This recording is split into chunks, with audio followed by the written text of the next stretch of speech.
चांद देखते हैं, रमज़ान का हो जाए, शवाल का हो जाए, जुल्हज का हो जाए, वो उसी तरीके से देखना चाहिए। 10 साल का कह रहे हैं, ये तो गलत है तरीका, वही जो चल। ये तो एक हमारा तरीका चला आ रहा है ना, मौलाना के बगैर तो हमारा गुजारा नहीं हो सकता। हम आमद कराते हैं, जनाजा पढ़ाते हैं, हमें उलमा के बगैर तो कोई मसला हल नहीं हो सकता। कर लें, लेकिन इनको भी साथ लेके चलना पड़ेगा, ये ऐसे नहीं हो सकता। चांद कैसे 10 साल पहले देख सकते हैं कि कौन सा 29 तारीख का होता है, कौन सा 30 का होता है। इस्लामिक कैलेंडर आपका 29 या 30 का होता है, 28 दिन का नहीं होता है। ये दिन को लेके आगे चलते हैं, ठीक है। ये तो हम कभी सोच भी नहीं सकते, ये तो यूरोप वाला हिसाब हो जाएगा। उन्होंने अपना कैलेंडर पहले बनाए होते हैं, सारा कुछ बनाया होता है, जो भी सिस्टम है, ठीक है ना। लेकिन हमारे यहाँ पाकिस्तान पे ऐसा नहीं हो सकता। ये तो गलत है जी, जो इस्लामी तरीका है उस हिसाब से ही चलना चाहिए। जो इस्लामी हमारा त्यौहार है, इस्लामी ममालिक की शरीयत के हिसाब से, ये फवाद चौधरी के कहने पे तो नहीं हो सकता। Welcome once again to news आए। खुशामदीद कहते हैं minister for science and technology Fawad Chaudhry साहब को। रिलीजियस स्कॉलर मुफ्ती हनीफ कुरैशी आपको भी खुशामदीद कहते हैं। दोनों का बहुत बहुत शुक्रिया। We will be taking more input as well. मगर फवाद आपसे आगाज़ करूँगी, फरमाइएगा कि ये 40 लाख रुपए का खर्च और इसको बचाने का आइडिया, ये कोई अनोखा आइडिया था या पूरी दुनिया के अंदर साइंस एंड टेक्नोलॉजी को इस्तेमाल किया जा रहा है? नहीं, बिल्कुल अनोखा आइडिया नहीं है। एक्चुअली तो जो तमाम ही ममालिक हैं, दो तरह के ममालिक हैं, जैसे सऊदी अरेबिया है और यूएई है, जहाँ पे रोयत भी है और कैलेंडर भी है। और दूसरे ममालिक हैं जैसे टर्की है, ब्रुनाई है, मलेशिया है, इंडोनेशिया है, जहाँ पे रोयत कोई कमेटी नहीं है, वहाँ पे कैलेंडर है। सो पाकिस्तान में हमने तो जो प्रॉब्लम है एक आती है, आपको और आप और मैं, हम लोगों ने तो कभी देखा ही नहीं कि पाकिस्तान में कभी एक ईद हुई हो। लेकिन हम एक नेशन स्टेट हैं और नेशन स्टेट में इस तरह के जो इवेंट्स हैं उनको एक यकजहती का तासुर देना चाहिए, ना कि ये कि हम हर दफ़ा मज़ीद बिखरे हुए नज़र आएँ। लिहाजा हमने तो एक मिनिस्टर ऑफ साइंस और टेक्नोलॉजी की हैसियत से और मेरी मिनिस्ट्री की ये जिम्मेदारी थी कि एक सोल्यूशन देने की कोशिश करते, वो हमने दे दिया है, वो बना दिया है। ईद अब कल है या परसों है, यानी वही पूरी कौम को हॉस्टेज रखना, आवर्स एट एन एंड देख रहे हैं भाई ईद है कि नहीं है, रोज़ा रखना है कल के नहीं रखना। हम तो अनाउंस कर चुके हैं ना, 5 जून को ईद है। हमारा जो कैलेंडर है, हमारी जो साइंटिफिक ऑब्जर्वेशन है, वो तो हम दे चुके हैं 5 जून को। मगर यू डू अंडरस्टैंड यही काम अयूब खान ने भी किया था, मसला पड़ गया बिकॉज तब की कमेटी ने कुछ और अनाउंस कर दिया था। यही काम माजी के अंदर भी रिपीट हुआ। एक टाइम तो यू मस्ट हैव नोन कि पाकिस्तान में 3 दफ़ा भी ईद मनाई गई थी। जी 1961 में ये हुआ था। लेकिन इशू ये है कि उसमें और इसमें ये फ़र्क है। इस तब में तो अब हम जो ऐप दे रहे हैं उसमें आप जाके खुद चांद जो है वो देख भी सकते हैं। उस वक्त जाहिर है साइंटिफिक जो इनोवेशन थी, इंटरनेट नहीं था, और जो इस तरह की एक साइंटिफिक जो ऑब्जर्वेशंस थी वो मौजूद नहीं थी। अब दुनिया बहुत आगे चली गई है, उसमें बहुत तरक्की आ गई हुई है। देखिए, दूसरा ये मामला कि आपने अगर ये फैसला हमने करेंगे कि नेकेड आई से नज़र आना ज़रूरी है, तो फिर तो जाहिर है कि वो तो एक शरई मसला है, उसके ऊपर तो मैं जो है वो कमेंट नहीं कर सकता। वो तो, और ना ही ये भी मैं नहीं समझता कि दुरुस्त होगी कि अगर हम इन्फोर्स करें, रियासत को अपने फैसले मज़हब में इन्फोर्स तो नहीं करने चाहिए ना। फिर हम में और तालिबान में क्या फ़र्क होगा? जाहिर है हम तो सिर्फ अपनी जो एक प्रोसेस है, एक इस्तदा है, एक मामला है, वो लोगों के सामने रख सकते हैं और आगे तो लोगों का फैसला है, रियासत को, और ये रियासत की अपनी गाइडेंस अलबत्ता ज़रूर है। ये नहीं हो सकता कि गवर्नर खैबर पख्तूनख्वा जो हैं वो रियासत के फ़ैसले को दरगुजर करके तो वो अपने एक मुकामी जो उसके फ़ैसले के ऊपर चले जाएं। ये जो गवर्नमेंट के ऑफिशियल्स हैं उनको डेफिनेटली हुकूमत का फैसला फॉलो करना है। बाकी जो अवाम है उसके ऊपर ज़ाहिर जबर तो नहीं कर सकते, वो तो अपने अपने मसलक के मुताबिक, अपने अपने तो मैं okay Fawad, I would like to know कि अगर आपने उलमाए दीन को भी एतमाद में लिया है कि नहीं। मगर इससे पहले मैं ज़रा मुफ्ती हनीफ कुरैशी साहब को भी खुशामदीद कह दूँ। कुरैशी साहब अस्सलाम वालेकुम। वालेकुम अस्सलाम व रहमतुल्लाहि ताला व बरकातहू। सर बताइएगा, ये बात तो सही है, बहुत सी तनकीद माजी में भी हुई है कि ना एस्ट्रोलॉजी एस्ट्रोनॉमी के हवाले से कोई ज़बरदस्त गिरफ्त है ना। आप देखते हैं कि मसला यही है कि और एक घंटों वेट करना पड़ता है। एक्सपर्टीज़ का जिक्र किया जाता है, टेक्नोलॉजी दुनिया में जदीद तरीन टेक्नोलॉजी कहाँ से कहाँ निकल गई है, लेकिन हम अभी भी रुके पड़े हैं। सो आपको फवाद चौधरी साहब की रिकमेंडेशन से एतराज़ अगर है तो क्या है?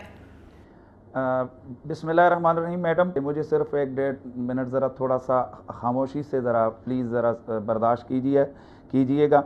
मैं फवाद चौधरी साहब से गुजारिश करूँगा, एक छोटा सा सवाल है, ये दरमियान में वो सिर्फ थोड़ा सा बता दें कि पाकिस्तान तूल बल्द पे कहाँ वाक़ है और अर्ज़ बल्द पे कहाँ वाक़ है, क्या ये बता सकते हैं वज़ीर साइंस एंड टेक्नोलॉजी?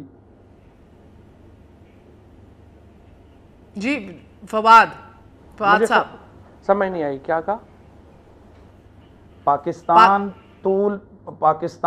तूल बल्द और अर्ज बल्द पे कहाँ वाक़ है, कितनी डिग्री पे, कितने ज़ाविये पे, किस जगह वाक़ है? बता दो यार। फवाद साहब वो पूछ रहे हैं पाकिस्तान तूल बल्द और अर्ज बल्द पे कहाँ वाक़ है, वो आपसे पूछ रहे हैं। मुझे नहीं पता, वो नहीं मालूम उन्हें सर। इससे क्या साबित क्या कर रहे हैं आप मुफ्ती साहब? अच्छा बस मैडम अब मेरी जरा गुफ्तगू को लैटिट्यूड और लॉन्गिट्यूड के हवाले से फवाद साहब पूछ रहे हैं, latitude and longitude basically. But Mufti साहब आप क्या साबित क्या कर रहे हैं इससे मुफ्ती साहब? जी मैं उसी तरफ आ रहा हूँ। देखें मोहतरमा, मसला ये है कि यहाँ ये कोई सियासी प्रॉब्लम नहीं है, कोई सियासी मसला नहीं है, यहाँ करोड़ों लोगों की नमाज और रोज़े का मसला है। और एक नमाज और रोज़ा मुसलमान पे फ़र्ज़ है। और शरई मसला यह है कि अगर किसी शख्स के गलत फतवे की वजह से किसी का शरई नुकसान होता है तो वो मुफ्ती उसका ज़िम्मेदार होता है। अब जो फवाद चौधरी साहब इरशाद फरमा रहे हैं कि हमने एक कैलेंडर दे दिया है कौम को, इत्तलान अर्ज़ है कि ये मैं इनके व्हाट्सएप पर अभी व्हाट्सएप कर देता हूँ कि हमारे एक दोस्त ने आइंदा आने वाले 20 साल का कमरी कैलेंडर तैयार किया है। और हमारे कमरी कैलेंडर जो तैयार किया है वो इल्म तौक़ीत एक पूरा इल्म है, उसके मुताबिक को तैयार किया गया है। तो इल्म तौक़ीत के मुताबिक हमारे जहन में भी, हमें भी मालूम है, हमने पोस्टें भी चढ़ा दी हैं सोशल मीडिया पे कि वो 5 जून को चांद पाकिस्तान के तमाम इलाकों में देखा जाना मुमकिन है।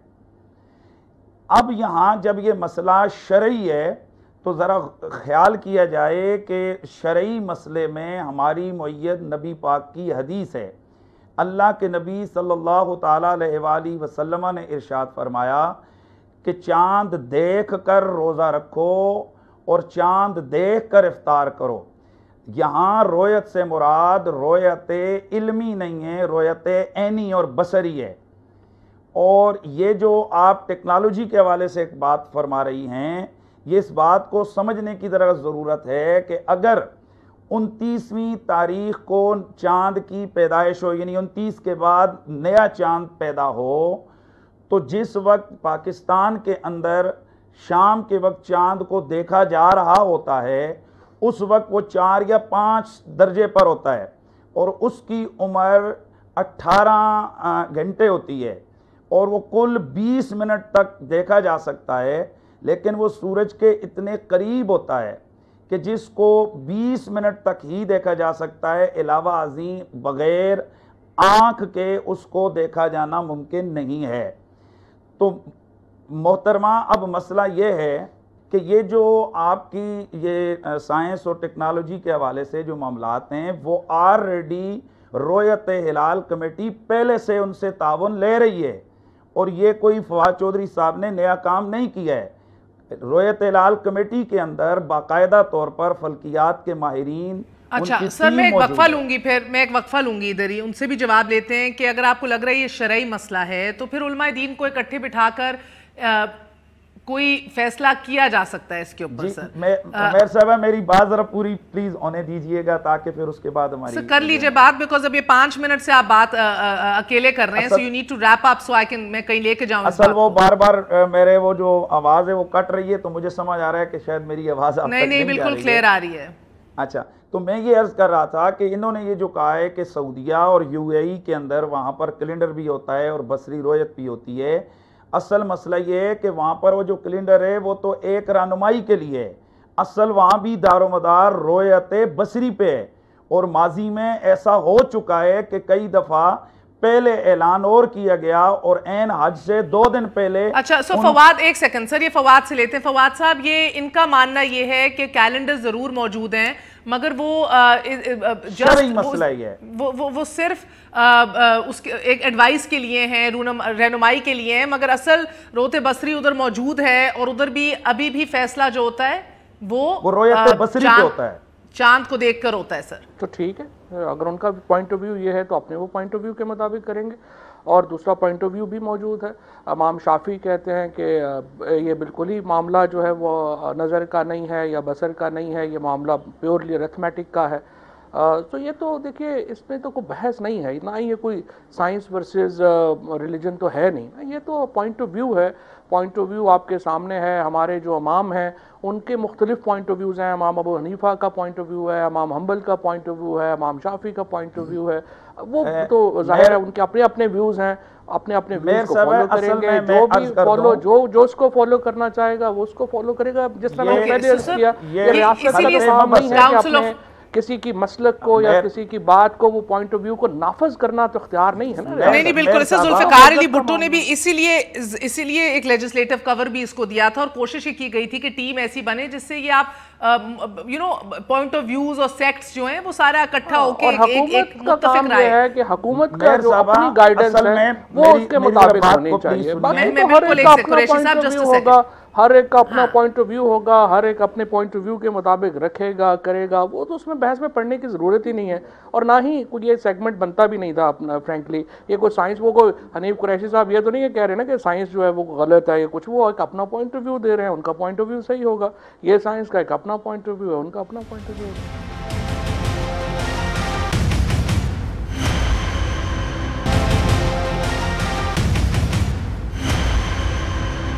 मुझे जिधर ये बेहतरीन बात लगती है कि जदीद दौर के साथ आगे बढ़ना है, एंड मुझे लगता है हर कोई इसे सपोर्ट करते हैं कि एक बड़ी आपको सराहा गया है इन काविशों की वजह से, मगर द क्वेश्चन नाउ इज जिधर हम हमेशा फंस जाते हैं बदकिस्मती से इस मुल्क में, इज उलमा का भी इत्तफाक राय किया जाए। सो अल्लामा ताहिर अशरफी भी हमारे साथ मौजूद हैं।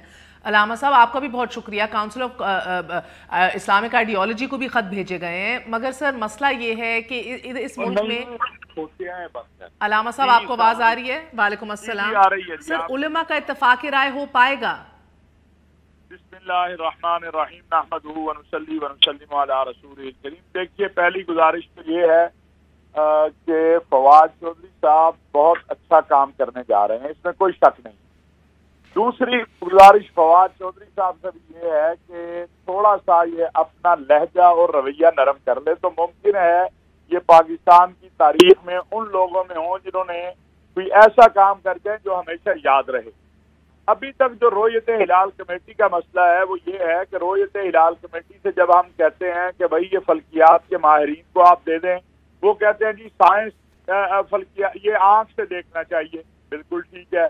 जब हम कहते हैं कि भाई आंख से देखने वालों की गवाहियां ले लो, और इस मरतबा तो अभी परसों मुझे वजीर मजहबी उमूर ने बताया कि बेरा शरीफ के कोई अतीक साहब हैं जिनको वो कहते हैं मैं खुद जानता हूँ, वो और उनके जो शागिर्द हैं उन्होंने भी चांद देखा लेकिन उनकी गवाही नहीं मानी गई। तो अब मसला ये है कि जब हम इस रोयत हिलाल कमेटी, और ये कोई खाली मुफ्ती मुनीब साहब का मसला नहीं है या देवबंदी बरेलवी मसला नहीं है, इस मरतबा तो बरेलवी उलमा भी पेशावर में चीखते चलाते रहे हैं कि हमारी गवाही नहीं ली गई। गुजारिश सिर्फ इतनी है कि जब हम रोयत हिलाल से कहते हैं कि भाई ये इन्होंने चांद देखा है, इनकी गवाही ले लो, वो कहते हैं जी साइंस क्या किया, आज चांद नजर ही नहीं आ सकता था।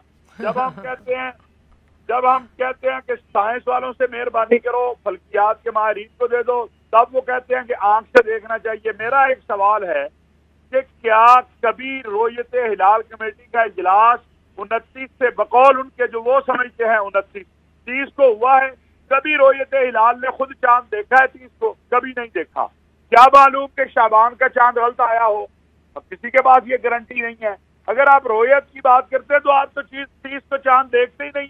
बात यह है कि ये मसला साइंसी माहिरीन और उलमा बैठ जाएं और ये मसला हल हो जाएगा।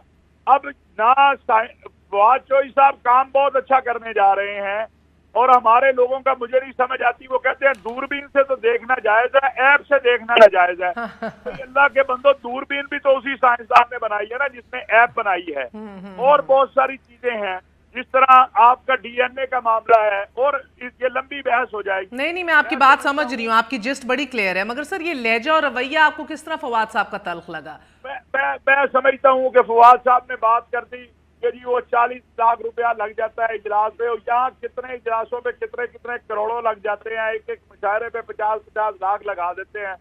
ये अगर उलमा 4 बैठ के उन पे आपने उनको किराया दे दिया है या ये कर दिया है, बिलाशुबा कौम का पैसा बचना चाहिए। मैं ये नहीं कह रहा जाया नहीं होना चाहिए। ये रोयत हिलाल अरे ठीक है, पैसों की बात नहीं करनी। हर वजीर का जो चाहिए होता है वो उसका मिंबर उसको बना देता है। मैं फवाद चौधरी साहब से या वजीर मजहबी उमूर का जानने वाला हूँ, मेरा ना ये को पता नहीं कितने इनके मिंबर ही पता नहीं कितने हैं, इसका कोई बजट नहीं है। ये तो एक एग्जेक्टिव ऑर्डर पे बनी है। मेरा ख्याल है कि मुफ्ती मुनीबुर रहमान साहब को, वो हमारे बुजुर्ग हैं, मोहतरम हैं, पोपल जहीद साहब को मेरे भाई हैं फवाद। अच्छा, पोपल जहीद साहब का तो और भी टेक्नोलॉजी के हवाले से और भी गैर फाल सिस्टम है देखने का, यानी कि वो भी एक खानदानी काम है, मगर खानदान में। मैं अपनी बात मुकम्मल कर रहा हूँ जी, अगर मुझे एक सेकंड दे दें। मैं ये कहता हूँ ये सारे हजरात बैठ जाए। मैंने उस दिन वजीर मजहबी उमूर से भी अर्ज किया है, कादरी साहब से भी, कि आप फवाद चौधरी साहब और आप चारों मकातिब फिक्र के उलमा ले लें, 16 लोग और 4 आप ये फल्कियात के माहिरीन और साइंसदान ले लें, 8 ले लें। आप लोग बैठ के कौम को इस करब से निजात दिला दें कि हमने ये हमारी ना ईद इकट्ठी, ना रोजा इकट्ठा, ना शबरात इकट्ठी, ना शब कदर इकट्ठी, के लिए इससे बाहर आए। और ये फलसफा मैं नहीं मानता हूँ, मैं बड़ी माजरत के साथ कि जी ये कमेटी जो रोयत हिलाल है, पिछले से पिछले 4 साल पहले बहुत बड़े बड़े अकाबिर उलमा ने कुरान उठाकर कहा, जिनका मुफ्ती पोपल जहीद से कोई ताल्लुक नहीं था, कुरान पे गवाही दी कि जी चांद हमने देखा। 70 लोगों ने लकी मरवत में देखा, लाहौर में देखा, नहीं माना इस रोयत हिलाल कमेटी ने। तो इस मरतबा तो मैंने आपको अभी बताया कि हमें परसों जो वजीर मजहबी उमूर है हमारे नूर कादरी साहब, उन्होंने कहा बेरा से एक हमारे उन्होंने कहा आलिम है हमारे, अतीक उनका नाम है, उन्होंने उनके शागिर्दों ने देखा, कहा लेकिन उनकी गवाही नहीं मानी। जब मैंने पूछा कि क्यों नहीं मानी, तो कहा जी उस वक्त वो पूछते हैं बताओ चांद कितने फुट ऊंचा था जमीन से, आसमान से कितने फुट नीचा था। तो भाई ये तो साइंसदान के माहिरीन बताएंगे। फिर आप कहते हैं रोयत, कभी आज तक 30 रोजे जब 30 दिन आप ऐलान करते हैं, आपने कभी उस दिन चांद देखा है? क्या मालूम शाबान का चांद गलत हो। मैं समझ गए तो समझ गए, ये बात समझ गए कुरैशी साहब। ये बात तो अलामा साहब की और फवाद साहब की एक है, यार बैठना पड़ेगा सब उलेमा को, बैठना पड़ेगा। मेहर आपके पास दोनों पॉइंट ऑफ व्यू आ गए हैं, तो आप कुरैशी साहब से ले लें। थैंक यू, मैं आ रही हूँ आपके पास फवाद। मेरे पास और कुछ कहने के लिए नहीं है, मैं तो जो नहीं एक सेकंड अलामा, एक से मुफ्ती साहब क्या कह रहे हैं फवाद साहब? मैंने कहा मेरे पास तो जो कहने के लिए था मैंने कह दिया, अब इसमें कोई ज्यादा बात मेरी करने वाली है नहीं। अब आपके पास दोनों पॉइंट ऑफ व्यूज हैं ना फवाद साहब। मेरे पास आपसे सवाल है, अब एक second, then just a second Mufti साहब, मेरा तो आपसे सवाल बनता ही है कि आपने इतना एक बड़ा इनिशिएटिव लिया है, मगर आप देख रहे हैं कि इसके अंदर बहुत ज्यादा अभी भी डिस्क्रिपेंसी, और अनफॉर्चुनेटली जब भी हम बात कर लेते हैं ना, मसला शरीयतन खराब ना हो जाए, उधर आपको पता है इट्स वेरी सेंसिटिव, आप उधर नहीं पहल कर सकते, बहुत सी चीज़ों में आपको पीछे हटना पड़ता है। आपने अपने तय कोशिश की है कि आप उन उलमा से राब्ता करें जो ऑन बोर्ड हैं आपके आइडिया से, कि वो भी राजी कर सकें अपने बाकी कॉलीग्स को। नहीं देखिए, हमने तो simple council of Islamic ideology को भिजवाया है। इस्लामिक आइडियोलॉजी काउंसिल एक कॉन्स्टिट्यूशनल बॉडी है, वो उनका काम है या मिनिस्टर ऑफ रिलीजियस अफेयर्स का काम है बाकी उलमा को इकट्ठा करें। उलमा की राय लेना तो देखिए ना, या इस्लामिक आइडियोलॉजी काउंसिल लेगी या फिर मिनिस्टर ऑफ रिलीजियस अफेयर लेगी, हमारा तो उनसे कनेक्शन नहीं है। लिहाजा हमने तो जो अपनी तहकीक थी, अपना जो पॉइंट ऑफ व्यू था साइंटिफिक पॉइंट ऑफ व्यू से, हमने पूरा एक तहकीक की है। स्पेस एजेंसी उसमें शामिल है, स्पार्को शामिल है, मेट ऑफिस शामिल है, साइंटिस्ट शामिल हैं, और एक कमेटी जो कि प्रोफेशनल्स की है, जिसका ज़ाहिर है मैं भी मेंबर नहीं हूँ, वो प्रोफेशनल्स हैं, उन्होंने बना के उन्होंने वो जो है अपनी पूरा कैलेंडर ऐप और वेबसाइट दे दी है। अब आगे इसके ऊपर तो देखिए या इस्लामिक आइडियोलॉजी काउंसिल जाने या कैबिनेट जाने, वो हमारा तो यानी कि अगर इस्लामिक आइडियोलॉजी काउंसिल फवाद इसको रद्द कर देती है तो you will also let the idea go then? Of course, then obviously it's institutional decision. Cabinet जो है वो अल्टीमेट डिसीजन मेकर है, ओपिनियन जो है वो इस्लामिक आइडियोलॉजी काउंसिल की है, हमारी। मैं आ रही हूँ लामा साहब, होल्ड कीजिए जस्ट 1 सेकंड मुफ्ती साहब, जस्ट 1 सेकंड। फवाद साहब बात खत्म कर ले, मैं आपके पास ही आ रही हूँ जी। देखिए ना, 2-3 बातें तो आपको बड़ी वाज़ेह है ना, जिस तरह से मैंने ये कहा, अगर कोई मसलकी मतलब फ्रीक है, या जिस तरह से अभी ताहिर अशरफी साहब फरमा रहे थे कि वो जो एक मामला चल रहा है उनका, वो कोई हमारा कंसर्न तो नहीं है ना। अगर कोई कंसेंसस करना है आपने, लेकिन एक बात तो बिल्कुल वाज़ेह है ना, कॉमन सेंस की बात है, अगर आपने एक नेकेड आई का अगर तस्लीम करना है और आपने इंडोनेशिया, ब्रुनाई, टर्की, आप समझते हैं कि वो मुल्क इस्लाम को फॉलो नहीं कर रहे हैं, फिर हम तो कुछ नहीं कर सकते ना, फिर ये तो एक अपना मामला है। और दूसरी बात ये है कि these countries are solely relying on calendar। Saudi Arabia and UAE में दोनों चीज़ें हो रही हैं, एंड यूएई ने अभी इस साल जो है वो अब now they are going to done away with Rohit, और वो भी रिलाय अब जो है वो साइंटिफिक उसके ऊपर करने जा रहे हैं। तीसरी इंपॉर्टेंट बात यह है कि देखिए, मैं इस बात का कतई हामी नहीं हूँ कि रियासत इस तरह के त्यौहार इन्फोर्स करे लोगों के ऊपर। मज़हब एक ज़ाती मामला है, लोगों ने अपने अपने अकीदे के मुताबिक अपना फैसला करना है। हाँ, सिर्फ गाइडेंस और प्रिंसिपल जो है वो रियासत को देना चाहिए, और उसके जो ऑफिशियल्स हैं उनको रियासती फ़ैसलों के ऊपर, गवर्नमेंट के फ़ैसलों के ऊपर चलना है। बाकी जो लोग हैं, अगर किसी का इख्तलाफ है कि वो नेकेड आई से देखना चाहता है तो वो अपने नेकेड आई से देखे।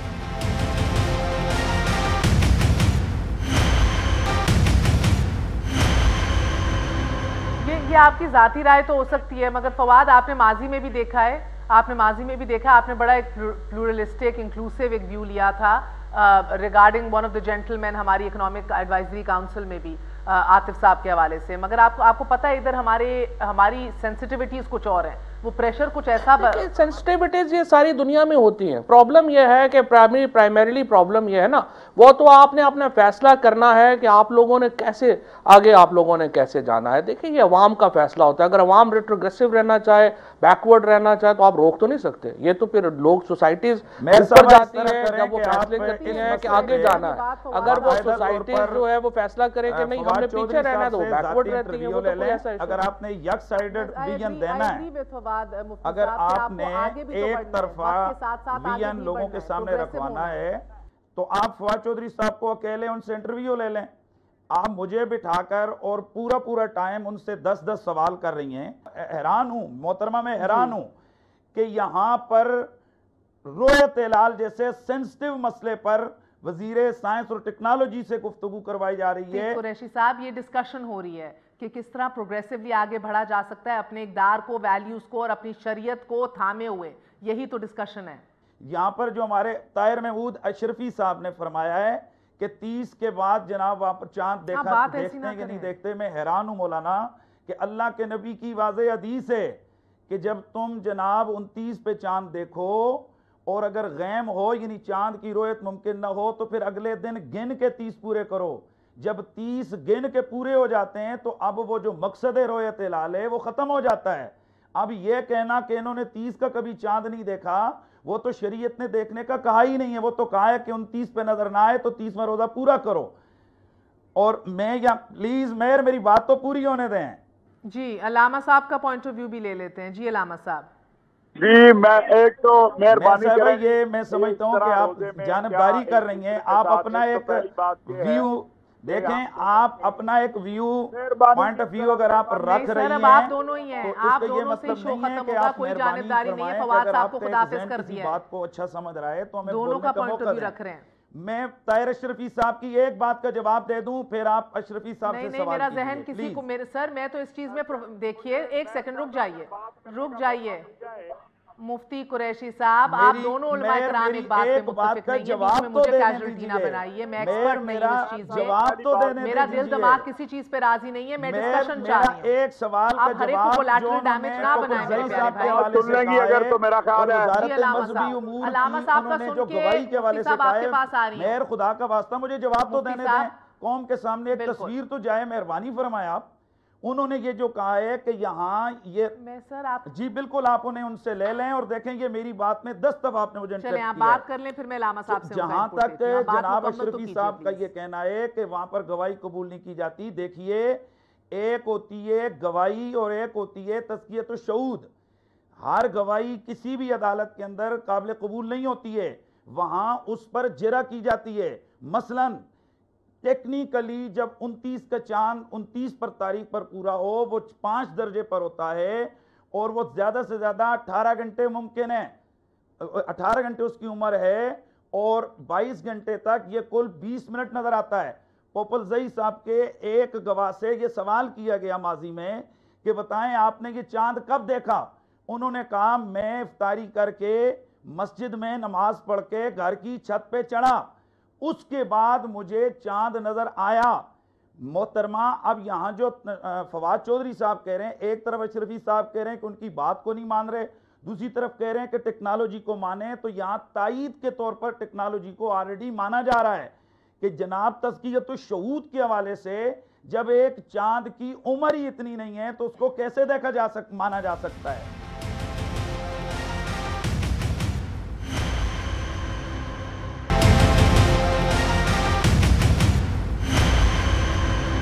अब इलामा साहब का भी इनपुट ले लें। मुफ्ती साहब जी। इलामा साहब, पहली बात तो ये है कि मेरा ख्याल है मुफ्ती साहब मेरी बात को समझ नहीं पाए हैं या पता नहीं वो जज्बात में हैं। मैं तो बड़ी हाथ बांध के अर्ज कर रहा हूँ, मैं दरख्वास्त कर रहा हूँ अपने मुफ्तियों से भी और फवाद चौधरी साहब से भी। अभी खुद बात करते हुए मुफ्ती साहब ने कहा कि साइंस उस वक्त कहती है चांद नजर नहीं आ सकता। और भाई रोना तो यही हम रो रहे हैं कि जब हम कहते हैं साइंस से पूछ लेते हैं, फल्कियात के माहिरीन से पूछ लेते हैं तो कहा जाता है कि जनाब नहीं रोयत आंख से देखें, और जब आंख वाला आ जाता है तो कहते हैं नहीं जनाब इस वक्त साइंस कहती है चांद नजर नहीं आ रहा। तो इसका कोई दरमियाना हल निकालना होगा ना, यही तो हम कह रहे हैं। और फवाद चौधरी साहब से भी यही कह रहे हैं और मुफ्ती मुनीब साहब से भी यही कह रहे हैं और पोपलजई साहब से भी ये कह रहे हैं कि खुदा के लिए इस कौम की एक ईद एक रमजान होने दो। और वो कैसे होगा कि जब आप बैठ के इस चीज के ऊपर कंसेंसस करेंगे कि यार ये तरीका ठीक है, इस तरीके के जरिए हम कर सकते हैं। नंबर एक। नंबर दो, तज़कियतुश शहूद की बात जो है, मैं हल्फन कह सकता हूँ कि जो रोयत हिलाल कमेटी में आपने बिठाए हो उनमें से अक्सर उस पर पूरा नहीं उतरते होंगे। अशरफी साहब चांद देखने के लिए जो गवाही का आप मयार ले रहे हैं वो चांद देखने के लिए नहीं है। की बात नहीं कर रहा। जी जी एक मिनट जी, एक मिनट जी जी, आप बात करें। सर उनको बात पूरी करने दें। मुफ्ती साहब वो बात पूरी कर लें फिर आप बात कर लीजिए। 4 आदमी है, हर बात में आप जो है कि आप फिर बात कर लें, हम चले जाते हैं। नहीं, आप बात पूरी करें लामा साहब, मुफ्ती साहब जवाब देंगे। जी मैं ये कह रहा हूँ कि पोपलजई साहब ठीक है, मैंने ये कह रहा हूँ कि जनाब कोई मुनीबुर रहमान साहब जो हैं वो जो कहते हैं वही आखिरी कौल है। भाई एक मसला है इस मुल्क में, उसको हल करना, और वो मसला है कि इस मुल्क की इस कौम की एक ईद नहीं हो रही, एक रमजान नहीं हो रहा, उसका हल निकालना है। उसका हल जब हम आपसे कहते हैं कि जी खैबर पख्तूनख्वा वाले या अब तो बरेलवी देवबंदी मसला ही नहीं रहा, आपके फेडरल मिनिस्टर बरेलवी मकतबा फिक्र के बहुत बड़े आलिम हैं, वो खुद ये कर रहे हैं कि मेरा एक जानने वाला हाँ बिल्कुल गवाही नहीं दी जाती। मगर इलामा साहब आपको लग रहा है काउंसिल ऑफ इस्लामिक आइडियोलॉजी इसको हल कर पाएगी? और हुकूमत अगर कमरी कैलेंडर को बैक करना चाहती है तो उलमाए दीन भी इसके ऊपर मुत्तफिक हो जाएंगे? काउंसिल ऑफ इस्लामिक आइडियोलॉजी ही बेहतरीन फोरम है इस हवाले से। देखिए मैं आपको मैं बड़ी आजिज़ी से अर्ज करूं कि अगर हुकूमत चाहे तो सब कुछ हो सकता है। वो इसलिए कि रियासत का काम है कि वो अपनी बात को मनाए। पहले रियासत बिठा के एक चीज तय करवा ले, ये रियासत कर सकती है। फवाद चौधरी साहब का एक नुक्ता नजर है, एक नुक्ता नजर मुफ्ती मुनीबुर रहमान साहब का है, एक बात हम कर रहे हैं। ये वो कहीं दूर नहीं है, करीब हो सकते हैं। अपनी इनायत कुर्बान करनी पड़ेंगी, अपनी मसलियातें अपने हालात कुर्बान करने पड़ेंगे, अपने आप को बड़ा जाहिर करना कुर्बान करना पड़ेगा। और फिर उसके बाद जब एक चीज तय हो जाए तो रियासत को फिर चाहिए, वो रियासत किस लिए है। अगर तालिबान ना माने तो आप कहते हैं इनके खिलाफ ऑपरेशन करो, अगर आयन और कानून को कोई और ना माने तो आप कहते हैं इनके खिलाफ ऑपरेशन करो। लेकिन इस मुल्क के अंदर अगर आपने एक चीज तय कर दिया, देखिए इस्लामी नजरियाती कौंसिल मैं नहीं समझता हूँ, मैं आपको अभी कह सकता हूँ इस्लामी नजरियाती कौंसिल इसमें कोई किरदार अदा नहीं कर सकती। मैं आज आपको बता दूं क्यों। इसमें अगर आपने मामला करना है, फवाद चौधरी साहब ने एक अपनी राय दे दी, एक कैलेंडर बनाकर दे दिया। पूरी दुनिया के अंदर कमरी कैलेंडर मौजूद है, पूरी दुनिया उससे रहनुमाई भी देती है, रोयत भी करती है।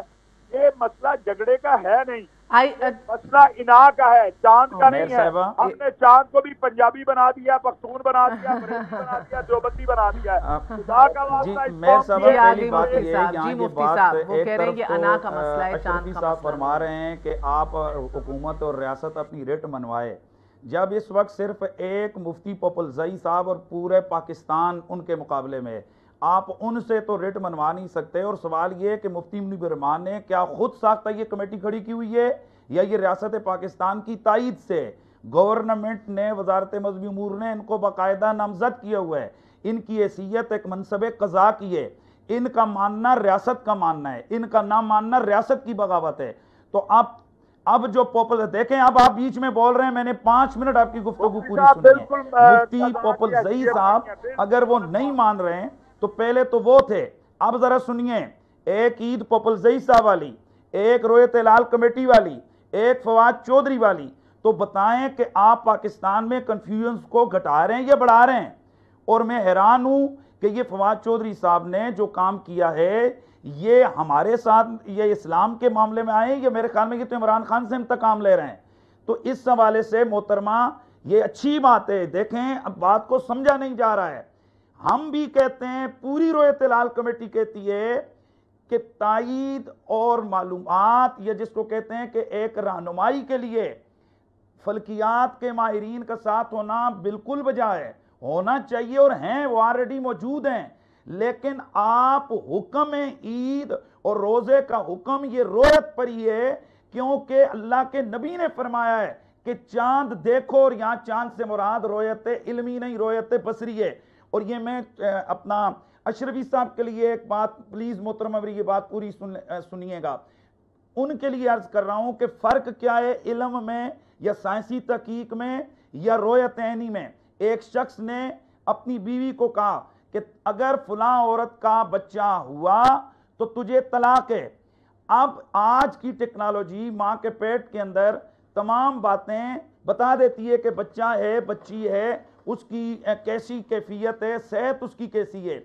तो ये सब कुछ होते हुए बताएं, और ये तकरीबन 99% वो रिजल्ट ठीक होते हैं। तो क्या एक शरई मसले में उस औरत की तलाक का हुक्म वो मां के पेट में जो बच्चा अल्ट्रासाउंड मशीन ने देखा वहां से शुरू होगा, या जब उसकी विलादत होगी? यही मसला है कि अल्ट्रासाउंड तायीद तो कर रहा है कि मां के पेट में बच्चा है, लेकिन हुक्म शरीयत, निफास के अहकाम और बाकी तलाक, इताक और कसम के तमाम अहकाम वो बच्चे की विलादत जब नजर आएगी, वो होगी तब होंगे। इसी तरह चांद का होना ये इल्म है। अलामा साहब भी कुछ ऐड करना चाह रहे हैं, फिर आप ही जवाब दीजिएगा। हमने हमेशा पॉइंट स्कोरिंग और मीडिया में इन रहने के लिए सारे मामलात किए हैं।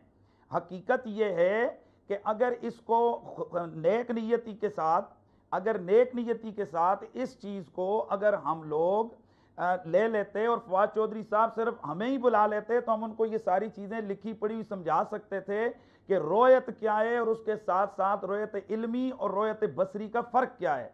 अगर यही थोड़ा सा वो समझ जाए तो ये बहस और झगड़ा नहीं होगा। और वो जो दावा कर रहे हैं, क्लेम कर रहे हैं, वो नया काम नहीं कर रहे हैं, वो ऑटोमेटिकली हमारी कमेटी के अंदर बाकायदा तौर पर उनकी वजारत के लोग मौजूद हैं। अलामा ताहिर अशरफी साहब जी, पहली बात तो ये है कि अमीर कुरैशी साहब, मेरा ख्याल है ये मेरी बात समझे नहीं, या मैं तो ये कह रहा हूँ भाई ये कमेटी भी रखे मुफ्ती मुनीब साहब, बिलाशुबा वो आलिम दीन हैं, हम हमारे दिलों में उनकी कदर है। इसी तरह पॉपुलजई साहब के हमारे बहुत एहतराम है। सिर्फ मसला ये है कि इस मसले के हल के लिए आप बैठ के साइंसी माहिरीन, फल्कियात के माहिरीन और उलमा इस मामले को हमेशा के लिए हल करें। ये जो आपने बात कही, इस्लाम जो है रसूल अकरम सल्लल्लाहु अलैहि वसल्लम का जो दीन है, ये आखिरी दीन, आखिरी किताब है, आखिरी नबी पर क़यामत की सुबह तक रसूलुल्लाह सल्लल्लाहु अलैहि वसल्लम क्योंकि खातिमुल अंबिया हैं, तो कोई और दीन तो आना नहीं है। और इस दीन ने इल्म से मना नहीं किया, साइंस से, जिस दूरबीन से हम चांद देखते हैं वो भी तो साइंस ने बनाई हुई है ना। मुस्तफीद होना है, उसको साथ लेके चलना है। सो मुफ्ती साहब इस बात के ऊपर एक आपने दरमियान में बात कही थी फवाद चौधरी साहब को, जब आतफ सियां के हवाले से, जो बंदा आईने पाकिस्तान को ना मानता हो, आप उसको पाकिस्तान की मुआशी और दस्तूरी कमेटी में ला के कैसे बैठ जाए? रात गई बात गई, छोड़ दे, मैं उस सेंस में नहीं कह रही थी, आपको भी पता है किस सेंस में कह रही थी। असल इसमें जाने दिया करें। आखिरी बात जी, ये मुफ्ती है साहब। कि उलमा और देखें, असल इसमें सबसे पहले पपुल जई साहब का और पूरे पाकिस्तानी कौम का आपस में मामला था, और वो बड़ा आसानी से हल हो सकता है कि आप मीडिया वाले लोग हैं, आप उनसे कह दें कि भाई आए हम सारे मिलकर चांद देखते हैं, जहां चांद 29 को आपको नजर आ रहा है हम उसकी कवरेज कर लेते हैं। मसलन अभी 29वें रोजे पर उनको कह दें जी कि आए हम सारे देखते हैं कि 29 में चांद, चूंकि हमारे हिसाब से ये 29 क्या ये 28 का बनता है और ये चांद मुमकिन ही नहीं है, सऊदिया समेत पूरी दुनिया में ये चांद देखा जाना कहीं भी मुमकिन ही नहीं है। और अगर सऊदिया में भी या पाकिस्तान में भी नजर आएगा तो ये 29 रोजे पाकिस्तान के होंगे और सऊदिया के 30 रोजे होंगे, तो ये चांद नजर आएगा। बहुत बहुत शुक्रिया सर। फवाद चौधरी, मुफ्ती हनीफ कुरैशी साहब, अल्लामा ताहिर अशरफी साहब हमारे साथ मौजूद थे, सबका बहुत बहुत शुक्रिया।